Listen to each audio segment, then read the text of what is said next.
Hello, welcome to the Engage podcast. I am happy today to be with you.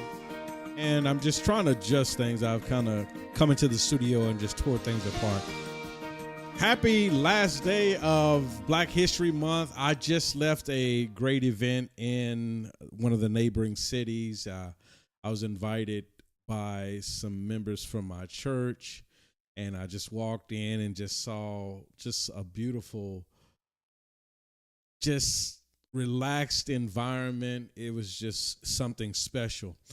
I want to have a talk tonight because something happened to me that was a bit disturbing, and it could have been triggering had I not done the work.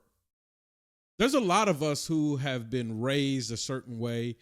We were raised in homes and in situations that was not the best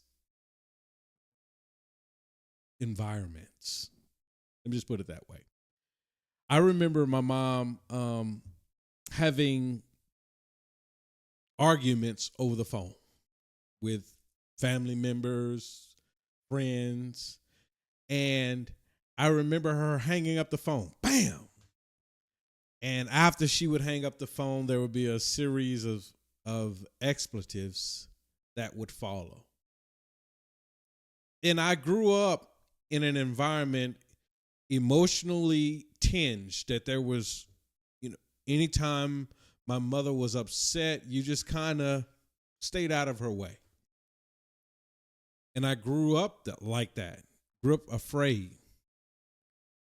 It wasn't until I left home and I learned better. Like when you leave your home, when you leave your community and you go out to another state, another part of the world, you start to look at your life as that wasn't normal.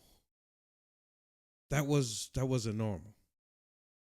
Some of you are still living in environments that does not bring out the best in you.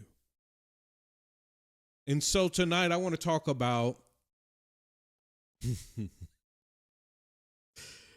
I want to speak to the people who are the blockers, and I want to speak to the people who have been blocked, and I want to talk to the people who are hanging up on folk, and I want to talk to the people who've been hung up on.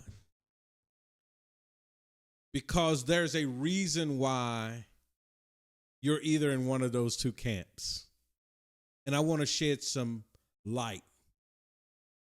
To the person who blocks and hang up on folk. Now, let me get this out of the way. There's some people that need to be blocked. People who are meaning to cause you harm, meaning to cause very unhealthy situations. And they need to be blocked. Okay.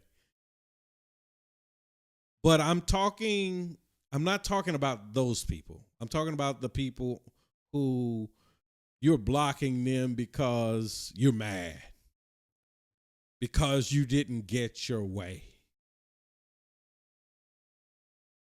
because you're upset. It reminds me of the child that didn't get their way and take their marbles and go home. The person that blocks when they don't get their way. Not that the relationship is toxic, but because they're not able to get out of you or to win an argument or a disagreement, they block you or they hang up on you. These are things that I had to learn. These are things that I had to learn were not normal. First of all, if you feel like you have to keep blocking somebody, you probably shouldn't be talking to them in the first place. I'll leave that there. Okay. But if there's a cycle of blocking and unblocking, no. I remember the first time young lady blocked me. Boy, I was hurt. I was hurt because I was saying to myself, how could this person profess to care about me when they blocked me? And it triggered off a slew of emotions in me because I was dumbfounded. It had never happened to me before.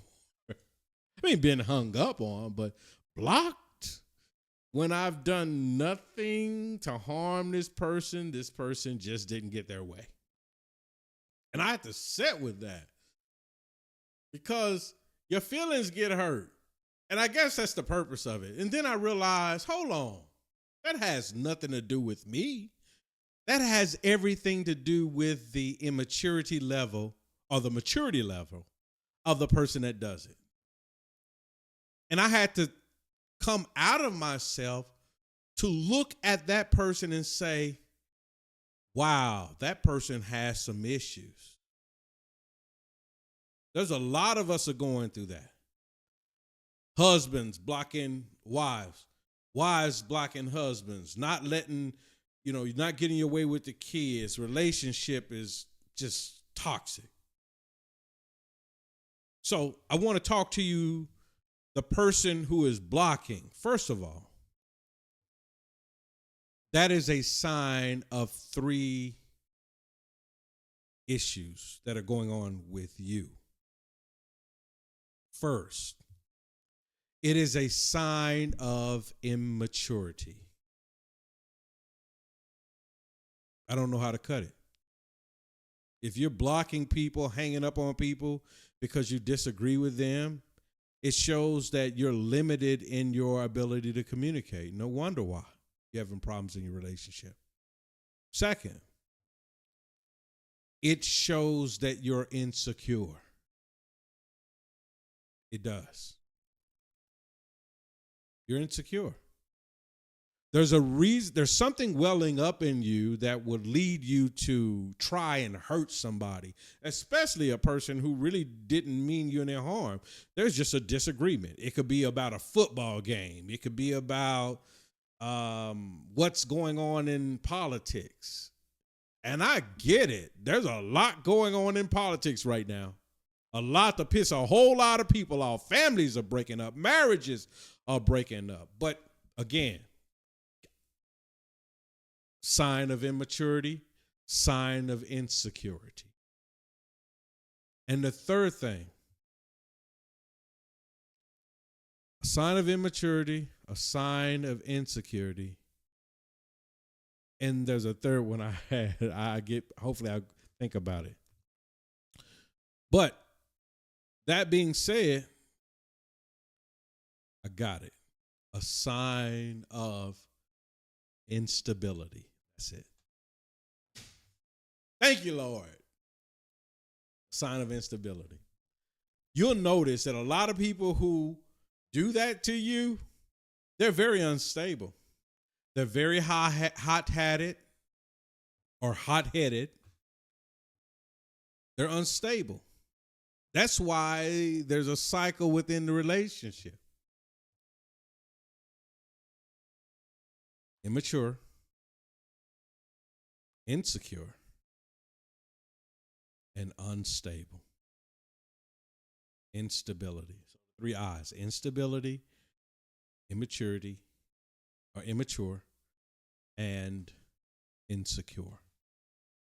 Now, to the person where this is happening to you, you have to know that that person is intending on trying to hurt you. And you can continue to go through the cycle of hurt, or you can remove yourself from that person who wish to hurt you. Why? Because they are immature, they're insecure, and they're not stable. It has nothing to do with you. Well, it may have something to do with you, depending on why you're arguing with this person. But if you are someone good-hearted and you don't mean this person any harm, you're not trying to hurt this person or be verbally abusive, you're just trying to have a conversation, and sometimes conversations descend into disagreement, and sometimes those disagreements descend into an argument. Kevin, we're not agreeing.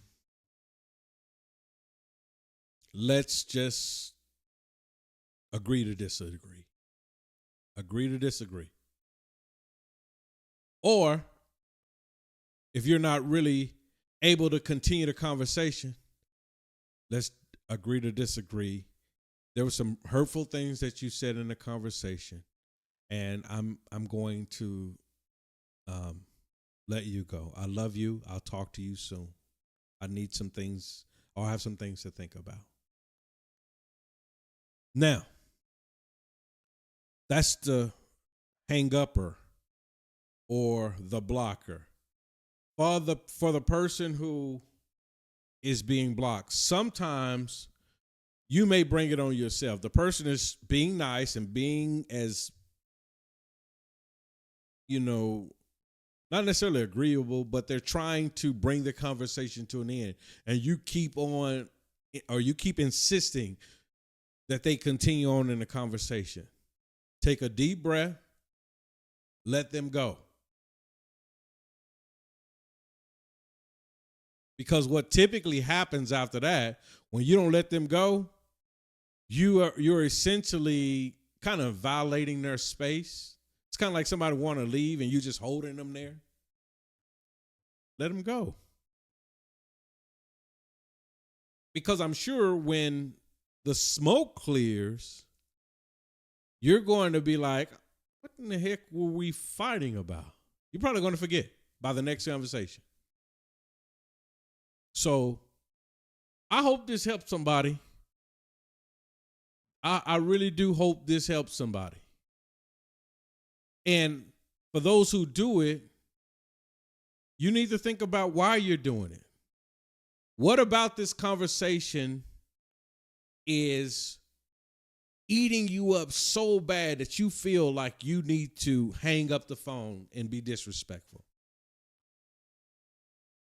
What is it about it?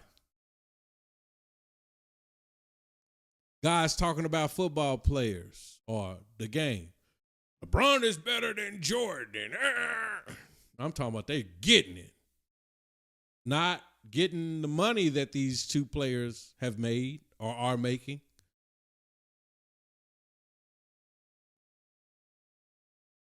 The foolery of it. So, again, hope this helps somebody. Blood is thicker than water. Family is important. Continue to make good choices. Continue to work on yourself. This is really an invitation for you to work on yourself. God bless you. Have a great day. Go out there and make good decisions and change the world. Until next time. Good night. Good day. Whenever you're looking at this.